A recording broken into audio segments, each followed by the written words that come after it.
Assalamualaikum warahmatullahi wabarakatuh. Salam sejahtera bagi kita semua.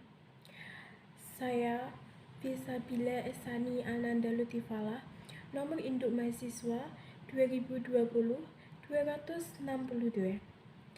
Saya dari kelas C, Fakultas Hukum, Program Studi Ilmu Hukum, Universitas Muria Kudus 2020.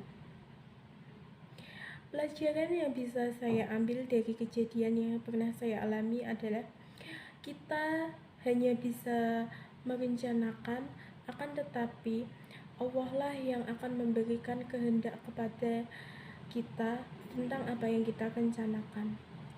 Kadangkala tak seperti yang kita rencanakan, akan tetapi Allah mempunyai rencana yang lebih bagus daripada yang pernah kita rencanakan.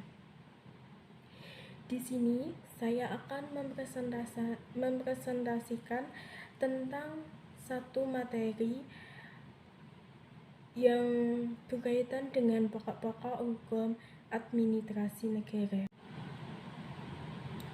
Pokok-pokok hukum administrasi negara. Pengertian dari hukum administrasi negara.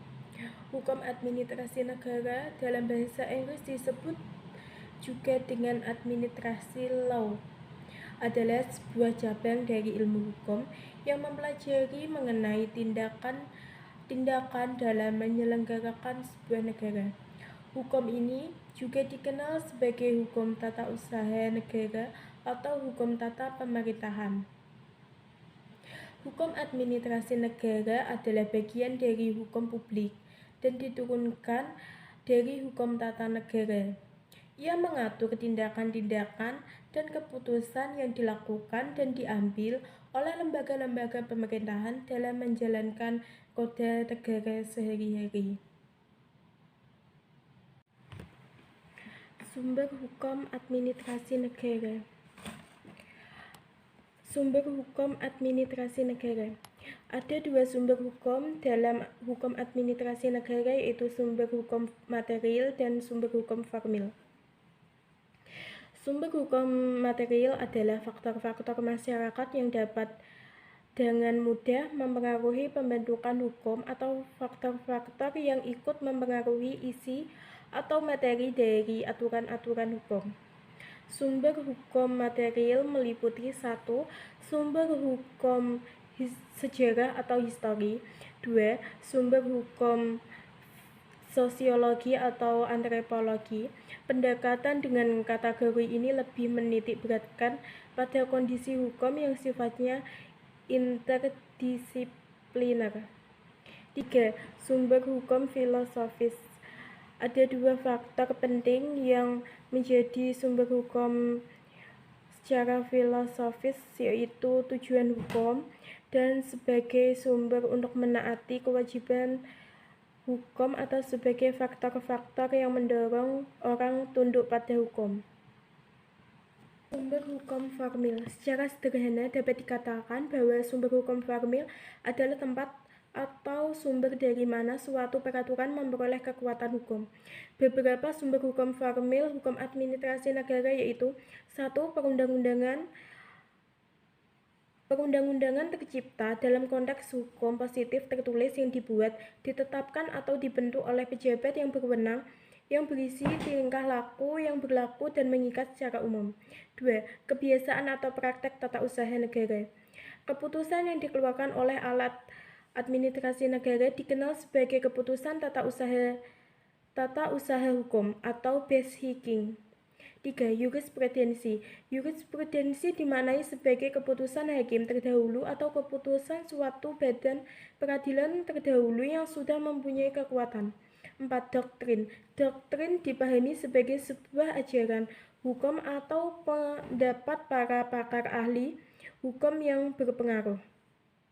Selanjutnya adalah kegiatan-kegiatan administrasi negara. Kegiatan yang bersifat non-yuridis yang meliputi 4 bidang pokok kegiatan atau proses yang dijalankan oleh pejabat-pejabat pemerintahan yang merangkap juga sebagai pejabat-pejabat administrasi negara, yakni 1. Pemerintahan negara, 2. Manajemen keadministrasi negara, 3. Pengendalian atau pengawasan terhadap badan usaha negara, 4. Tata usaha negara. Sedangkan yang bersifat yuridis menurut Prajudi Atmosudijwa adalah 1. Penetapan, yaitu perbuatan sepihak yang bersifat administrasi negara yang dilakukan oleh pejabat atau instansi penguasa negara yang berwenang. 2. Rencana. Rencana adalah suatu perbuatan administrasi negara yang menciptakan hubungan hukum yang mengikat antara penguasa dan warga masyarakat. 3.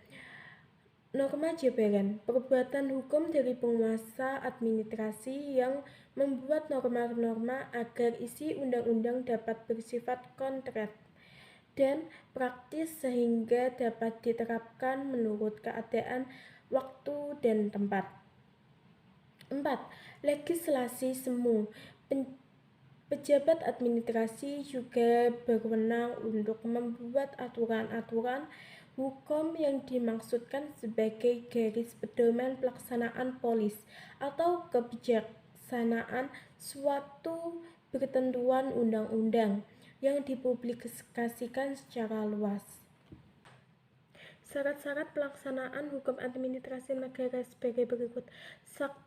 Efektivitas, artinya kegiatan harus mengenai sasaran atau tujuan yang direncanakan. 2. Legitimasi, artinya kegiatan administrasi negara jangan sampai menimbulkan keributan oleh karena tidak dapat diterima oleh masyarakat atau lingkungan sekitar. 3.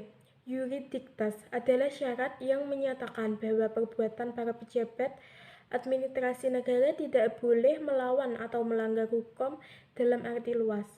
4. Legalitas, artinya setiap perbuatan atau keputusan administrasi negara harus berdasarkan ketentuan undang-undang. 5. Moralitas adalah moral dan etika umum maupun kedinasan wajib dipenuhi dan dijunjung tinggi. 6. Efisiensi, wajib dikerjakan secara optimal. Kehematan biaya dan produktivitas wajib diusahakan setinggi-tingginya.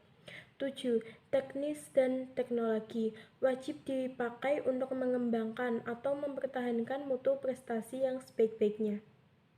Fresh Affirmation berasal dari bahasa Jerman dan dalam bahasa Inggris dikenal dengan direction atau dictionary power. Di Indonesia dikenal dengan istilah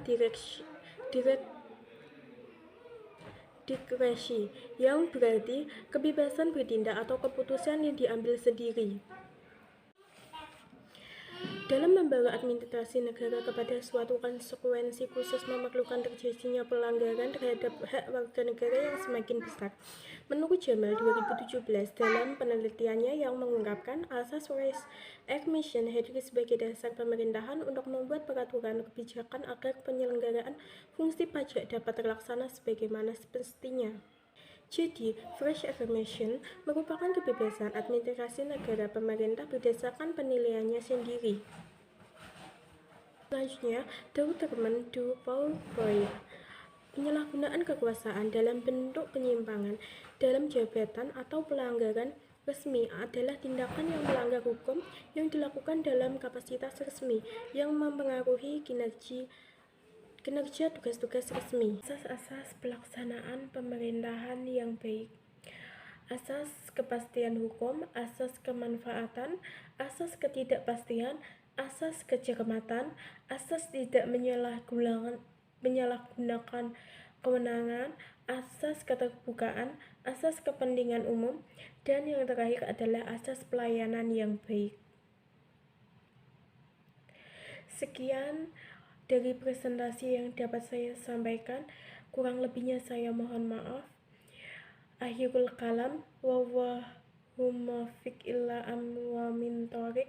Wassalamualaikum warahmatullahi wabarakatuh.